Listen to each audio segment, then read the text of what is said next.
අයිබෝන් යාළුවනේ සුබ දවසක් කරන අදත් ඔයාලත් එක්ක එකතු වෙන අපි SLE Siwork YouTube channel එකෙන් අද වීඩියෝ එකකින් ඔයාලත් එක්ක කතා කරන්න බලාපොරොත්තු වෙන්නේ බල්බ් වලට විදුලි ලබා දීමේදී අපිට ප්‍රධාන ක්‍රම දෙකක් පාවිච්චි කරන්න පුළුවන් සීරියස් සහ පැරලල්. ඉතින් මේ විදිහට වොට් 5 බල්බ් 4ක් ඔයාලට මම මේකට පාවිච්චි කරනවා. හෝල්ඩර් වලට සම්බන්ධ කරලා වයර් කෑලි කිහිපයක් අරගෙන අපි මුලින් බලමු සීරියස් කනෙක්ෂන් එක නැත්තම් සමාන්තර විදිහට කොහොමද මේ බල්බ් ටික අපි වයර් කරගන්නේ කියලා. ඉතින් ඔයාලට මේක ඩ්‍රෝවින් එකක අඳිනට වඩා පැට්‍රිකල් කරලා පෙන්නනවා නම් ඔළුවට යනවා කියලා මම විශ්වාස කරනවා. ඉතින් මේ විදිහට ඔයාලට බල්බ් 4 වයර් කෙලවල් ටික මෙන්න මේ විදිහට අමුණ ගත්තට පස්සේ මෙතනින් ඔයාලට ලබා දෙන්න පුළුවන් වෝල්ටේජ් 230. ඒ කියන්නේ ලයිව් සහ නියුට්‍රල් කියන කනෙක්ෂන් දෙක මේ බල්බ් 4 මම මෙන්න මේ පෙන්නපු කෙලවර දෙකට තමයි අපි 230 වෝල්ටේජ් ලබා දෙන්නේ. මම මේ පැත්තට අමුණ ගන්නවා නියුට්‍රල් කනෙක්ෂන් එක. ඒ වගේම වම් අත පැත්තේ නුගුරු පාට වයරකට අමුණ ගන්නවා ලයිව් කනෙක්ෂන් එක. ඉතින් අපි බලමු දැන් මේකට විදුලිය සම්බන්ධ කරලා කොහොමද බල්බ් දැල් වෙන්නේ සහ බල්බ් දැල් වෙන්නේ මොන වෝල්ටේජ් එකක් අරගෙනද කුමන ධාරාවක්ද මේ බල්බ් 4ට ගන්න. මොකද වොට් 5 බල්බ් 4ක් තමයි මේකට සම්බන්ධ කරලා තියෙන්නේ. දැන් ඔයාලට මෙතන පේනවා ස්විච් එක ඔන් කරලා පස්සේ බල්බ් සම්පූර්ණ දීප්තියකින් දැල්ුනේ නැහැ. ඔයාලා බලාගන්න පුළුවන් ෆිලමන්ට් එක යාන්ත්‍රමින් වගේ තමයි දැල් වෙලා තියෙන්නේ. ඉතින් මේ විදිහට තමයි සමාන්තරගත පරිපථයක බල්බ් සම්බන්ධ කරත් ඔයාලට සාමාන්‍යයෙන් LED බල්බ් නෙවෙයි ෆිලමන්ට් බල්බ් තමයි මම මේදී සම්බන්ධ කරන්න කියන්නේ. දැන් බලමු මෙතනට පරිපථයට කොපමණ විදුලිය ලැබෙනවද කියලා.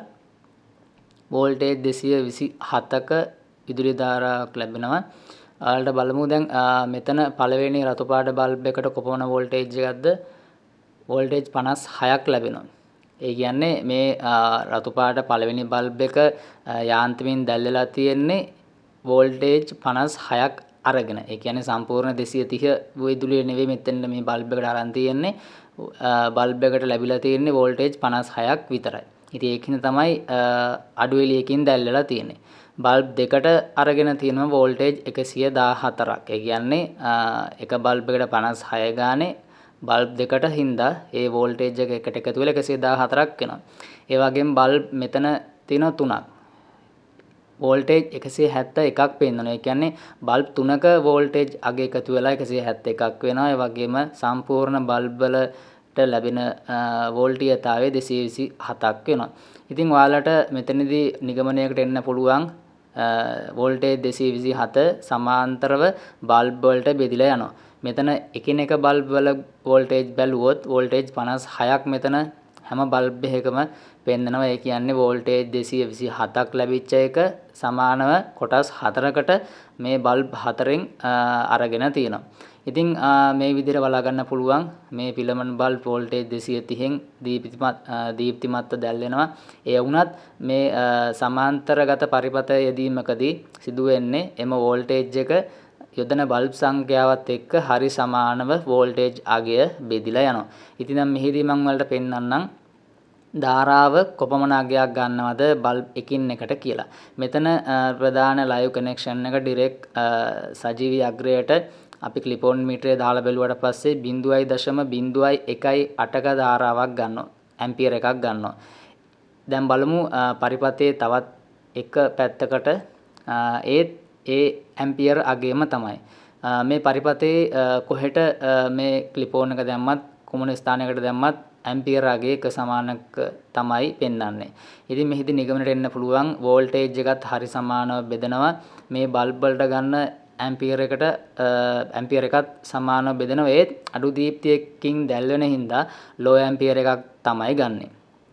මේ පරිපථයේ ඔයාලා මෙන්න මේ විදිහට වයර් කොහෙන් හරි වයර් කෙලවරකින් හරි වයර් ජොයින්ට් කරපු තැනින් හරි විසන්දි වුණොත් කැඩිලා ගියොත් පරිපථයේ යොදපු සියලුම බල්බ් ඕෆ් වෙලා යනවා. ඔයාලට දැන් මෙතන බලා ගන්න පුළුවන් වුණා බල්බ් ටික නිවිලා තියෙන්නේ. මොකද ලයිව් සහ නියුට්‍රල් කියන කනෙක්ෂන් දෙක විසන්දි වෙලා තියෙන්නේ.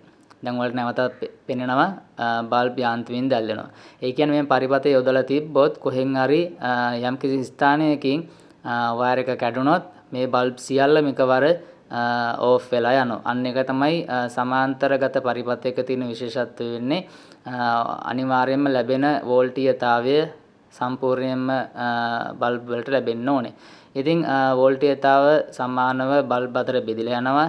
ඒ වගේම බෙදලා යන හින්දා අඩු ඇම්පියර් එකක් තමයි ගන්න. ඒ වගේම අඩු දීප්තියකින් තමයි මේවා දැල් වෙන්නේ.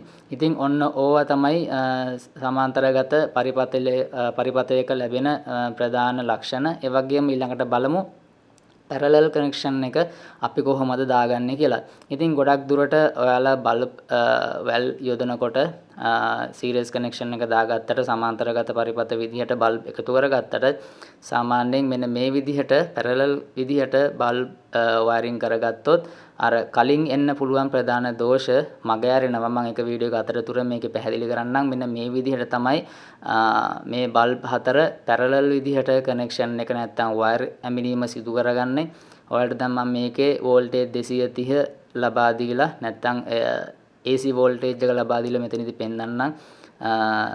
මේකේ පැරලල් බල්බ් ටිකට කොහොමද මේකේ විදුලි ධාරාව ලැබෙන්නේ සහ විදුලි ධාරාව බල්බ් වලට ලැබෙන්නේ කොහොමද සහ ධාරාව නැත්තම් ඇම්පියර් එක ලැබෙන්නේ කොහොමද කියලා මම පෙන්වන්නම්. දැන් මෙතන අපි බලමු වෝල්ටේජ් එක කීයක් ඉන්පුට් වෙනවද කියලා. වෝල්ටේජ් එක 224ක් මේ පරිපථයට ලැබෙනවා. ඒ වගේම කලින් වගේ ඇම්පියර් රේන්ජ් එකත් අපි පරීක්ෂා කරගමු. ඇම්පියර් එක කොපමණක් ගන්නවද කියලා. මේක මම නියුට්‍රල් කනෙක්ෂන් එකට ඇම්පියර් එක බලන්න දාගන්නම්. 0.22ක ඇම්පියර් අගයක් ගන්නවා. ඒ කියන්නේ මේ වොට් 5 බල්බ් වල ගන්න පුළුවන් ධාරාවේ එකතුව තමයි මේ 0.22ක් කියලා පෙන්වන්නේ. ඒ වගේම බලමු එක බල්බ් එකකට කොච්චර විදුලි ධාරාවක් ගන්නවද කියලා නැත්නම් ඇම්පියර් එකක් ගන්නවද කියලා. කලින් පෙන්වුවේ සම්පූර්ණ ටෝටල් එක 0.22යි දැන් පෙන්නනවා 0.048ක ඇම්පියර් ධාරාවක්. ඒ කියන්නේ එක බල්බ් එකට ගන්නවා 0.048ක ඇම්පියර් එකක්. ඉතින් මේ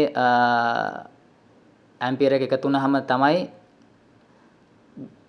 0.2ක ඇම්පියර් එකක් පෙන්වන්නේ.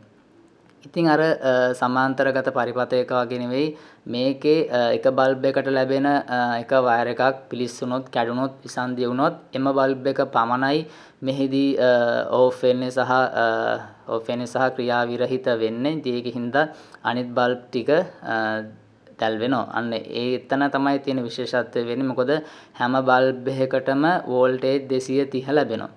වෝල්ටේජ් එක සමාන්තරගත නොවන හින්දා මේ හැම බල්බ් එකකටම ලැබ් සහ නියුට්‍රල් කියන වෝල්ටේජ් 230 නිසියාකාරව ලැබෙනවා.